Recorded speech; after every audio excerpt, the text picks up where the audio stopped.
তো আমরা আজকে কমেন্টের বিষয়ে দেখব আমাদের ওয়ার্ডপ্রেসে। একটা ওয়ার্ডপ্রেসে কমেন্ট, ওয়েবসাইটে কমেন্ট কিভাবে করা যায়, আর সেই কমেন্টটাকে কিভাবে অ্যাডমিন অ্যাপ্রুভ করে এবং অ্যাডমিন চাইলে সেটাকে ডিলিট করতে পারে, কিভাবে সেগুলো করা যায়। আমরা ড্যাশবোর্ডে চলে যাই। এখন আমরা যদি আমাদের ওয়েবসাইটটায় ভিজিট করি, তো ব্লগ পেজের মধ্যে যদি আমরা যাই, এই ব্লগ পেজের মধ্যে অনেকগুলো ব্লগ আছে।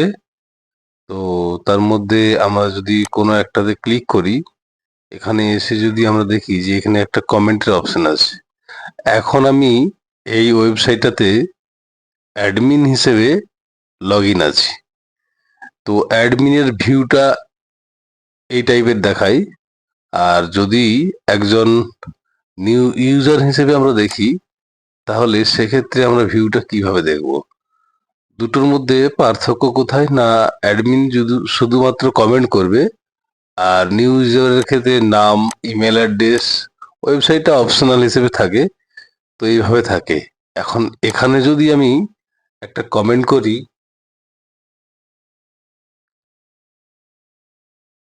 গুড, ঠিক আছে, গুড কমেন্ট করে আমি একটা নাম দিলাম, এবং একটা ইমেল আইডি দিয়ে দিলাম। তো এখানে যদি আমি কমেন্ট করি, তো এখানে দেখাচ্ছে your comment is waiting moderation. তো আমার কমেন্টটা সঙ্গে সঙ্গে অ্যাপ্রুভ হয়নি। আমরা যদি এখানে যদি গিয়ে ড্যাশবোর্ডটাকে রিফ্রেশ করি, তাহলে দেখবো এই কমেন্ট অপশনের মধ্যে আমাদের একটা কমেন্ট এসছে। আমাদের ওয়েবসাইটের মধ্যে কিন্তু কোনো কমেন্ট এখনো পোস্ট হয়নি। যদি দেখি আমি, এখানে কোনো কমেন্ট নাই। ঠিক আছে, কোথায় কমেন্ট হয়েছে? এখানে। তো এই কমেন্টটাকে যদি এখানে অ্যাডমিন হিসেবে আমি যদি অ্যাপ্রুভ করি, তাহলে কমেন্টটা ডিসপ্লে হবে।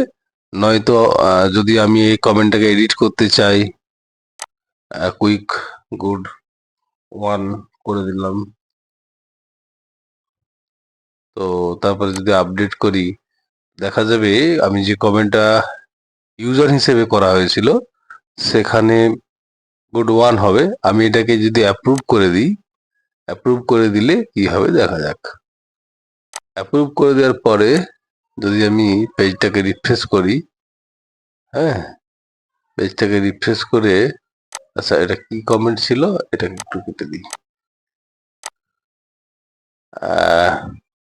এই পোস্টটা, তাই তো?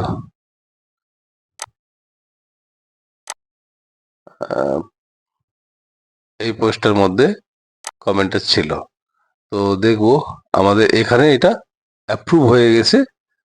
এখন ইউজার এডিট করতে পারে, কিন্তু ইউজার ডিলিট করতে পারে না। এখানে এই কমেন্টটা এডিট করতে পারছে। এখানে সরি, অ্যাডমিন এখানে এডিট করতে পারবে। আমি এখানে অ্যাডমিন হিসেবে আছি। দেখি, যদি আমি ইউজার হিসেবে যাই, ইউজার হিসেবে গেলে দেখবো যে এখানে গুড ওয়ান হয়ে গেছে। তো এখান থেকে কিন্তু ইউজার কমেন্ট করতে পারে, কিন্তু সে কমেন্টে যতক্ষণ না অ্যাডমিন অ্যাপ্রুভ করছে, হ্যাঁ, অ্যাডমিন যতক্ষণ না অ্যাপ্রুভ করছে। আমি দুটো উইন্ডোজ নিয়েছি। আচ্ছা, দুটো উইন্ডোজকে আমি পাশাপাশি করে দিই, হুম, বুঝতে সুবিধা হবে।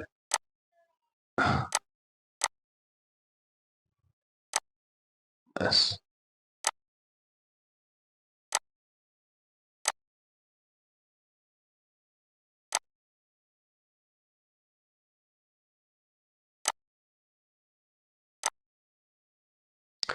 আচ্ছা, এটা হচ্ছে অ্যাডমিন, আর এটা হচ্ছে একটা ইউজার।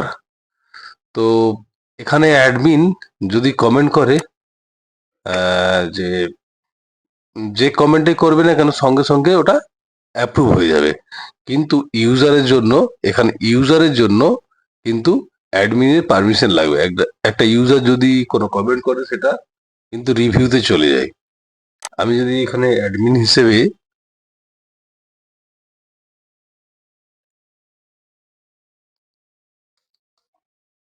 থ্যাংক ইউ করি, এখানে আমি দেখতে পাবো যে কমেন্টের সঙ্গে সঙ্গে অ্যাপ্রুভ হয়ে গেছে। পেজটাকে যদি রিফ্রেশ করি দেখতে পাবো থ্যাংক ইউ লিখেছে অ্যাডমিন, ঠিক আছে। তো এখানে অ্যাডমিন যদি কমেন্ট করে তাহলে সেটা কি হয়, সঙ্গে সঙ্গে অ্যাপ্রুভ হয়ে যায়। যদি ইউজার কোনো কমেন্ট করে আমাদের ওয়েবসাইটে তাহলে সেটা সঙ্গে সঙ্গে অ্যাপ্রুভ হয় না, এটা অ্যাডমিনকে অ্যাপ্রুভ করতে হয়। তো এক্ষেত্রে যদি এইটাকে আমরা ডিলিট করতে চাই, ট্রাস্টে যদি নিয়ে যাই তাহলে দেখব যে এখানে কোনো কমেন্ট আর নেই, ঠিক আছে, কোনো কমেন্ট নাই। কেন কি, অ্যাডমিন থেকে সেটা ট্রাস্টে পাঠানো হয়েছে। এখানে যদি আমরা করি শুধু থ্যাংক ইউটা থাকবে, কমেন্ট আর থাকলো না। তো এই কমেন্টটাকে আমরা আবার ফিরে পেতে পারি কিভাবে, এখানে ট্রাস্টে আছে, এই ট্রাস্টে গিয়ে যদি আমরা এখানে আমরা ডিলিট করি পার্মানেন্টলি তাহলে ডিলিট হয়ে যাবে, আর রিস্টোর করলে ওই কমেন্টটা আবার রিস্টোর হয়ে যাবে। এখানে দেখতে পাবো রিফ্রেশ করার পরে রিস্টোর হয়ে গেছে। তাহলে এগুলো বোঝা গেল একটা কমেন্ট কিভাবে ডিলিট করা যায়, কিভাবে অ্যাপ্রুভ করা যায়, এবং কিভাবে একটা কমেন্টকে পার্মানেন্টলি ডিলিট করতে হয় সেগুলো আমরা দেখলাম।